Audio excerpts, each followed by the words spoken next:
Hello, Mo. So first of all, congratulations on installing the IGLA system for the customer. We're going to go through a demo of how the system basically works. So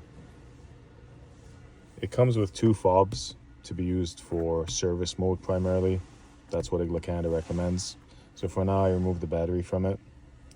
But the proper sequence of steps is without pressing the brake, because typically we're used to pressing the brake and then the start to start, but without pressing the brake, you press the start button until you get the dash turn on. So in this case, it was one click. Once the beeping goes away, you would hit the drive assist button 4 times in a row. 1, 2, 3, 4. You're gonna hear 2 beeps there.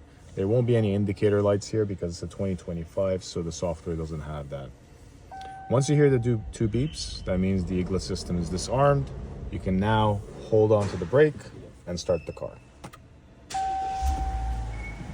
The vehicle should start with no issues at all, and the IGLA system basically is disarmed. Now, in some cases, because we were testing the system, if the thief triggers, or if the customer by mistake triggers the system and forgets to disarm, you can see the check engine light.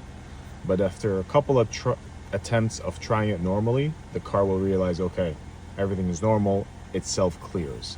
And the reason for the check engine light is because the IGLA system is blocking the modules from talking to each other. So the car thinks, oh, something foreign is happening here, please check the system, when in fact it's normal. There's an anti-theft system in place. So we're gonna clear all the codes before giving you the vehicle back. Okay, so we just learned how to disarm the vehicle. Now, if the customer wants to take the vehicle in service, you can either use the fob, because you don't want to give the technician the code, or you can get the car in service mode. To get it in service mode, you do the same thing without pressing the brake. You turn it on. You have to disarm, so authorize yourself. 1, 2, 3, 4.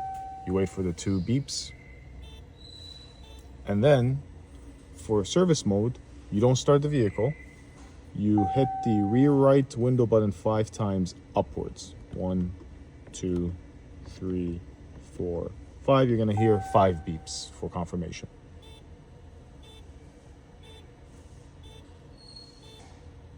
There's your 5 beeps. That means the vehicle is now in service mode, which means you do not need to enter the code every time you start the vehicle. So you can actually start the vehicle with no issues without entering the code. So this way, if the technician is actually using the truck, they don't need the fob, they don't need to enter the code, it's gonna start normally. Now, how do we get the truck out of service mode, you may ask?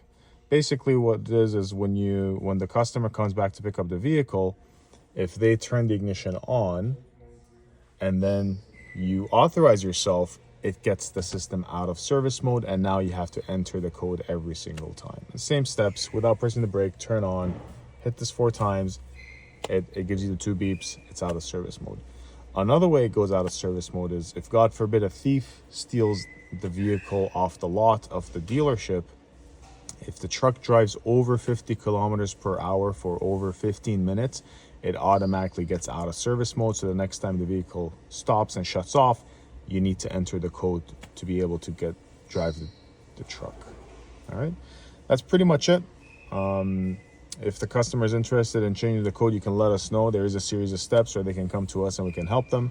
But that's pretty much the whole system.